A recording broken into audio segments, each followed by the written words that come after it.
Sir, welcome back to Forum Daily. Hey, thanks for having me on today. Now, before we get into these platforms, sir, can you give us a brief financial overview of the federal debt and what Canada collects in taxes each year?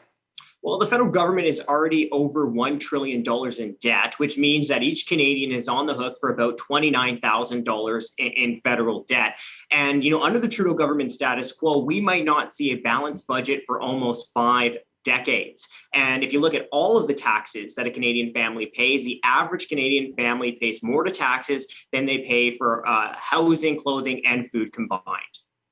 All right, sir. Looking into these platforms now, the Liberal platform was released recently. So, what is your analysis of this platform in a spending perspective?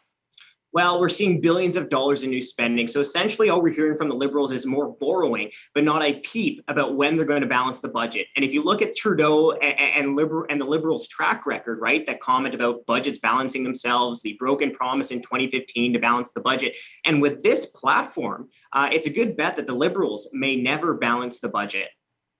And what is your analysis of the Conservative platform, sir, when it comes to spending?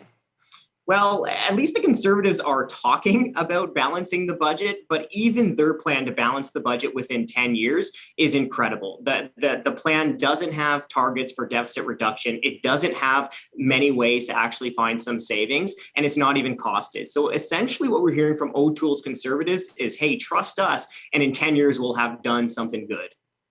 All right, sir. Now, jumping to the NDP platform, how does that compare to the Liberals and Conservatives? Well, the NDP's plan is essentially to raise taxes here, there, and everywhere. They want to raise income taxes on top earners. They want to raise business taxes. They want to impose a wealth tax. They want to impose a so-called excess profits tax and a bunch of other taxes. But even with all of those tax hikes, they still have no clue how they're going to balance the budget. And they want Canadians to think it's just going to be the wealthy or the big businesses who end up paying these taxes. But it's really going to be everyday Canadians who get hit with those taxes when we're at the till through higher prices and through less job opportunities.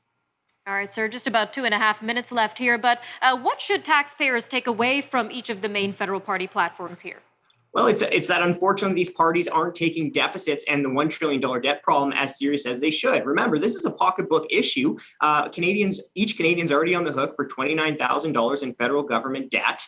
Eventually, that has to come from taxpayers' pockets if they don't save some money. We're already spending billions of dollars every single year just on interest charges. And I think we should be asking ourselves, what kind of Canada do we want to leave for future generations? We're $29,000 in debt federally each now, but in 5 decades, under the status quo, that would be $67,000 per Canadian. And that would be just a huge tab that we'd be leaving to future generations of taxpayers.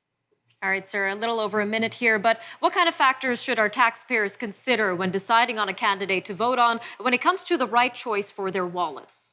Well, I think there's 3 important questions that all taxpayers need to be asking our politicians when they come knocking on our door hoping to get our vote. The first question is, what are you going to do about the $1 trillion federal debt? The second question is, well, where are you going to find some savings in this bloated budget? And finally, very important question is, are you going to raise my taxes to pay for all of this overspending?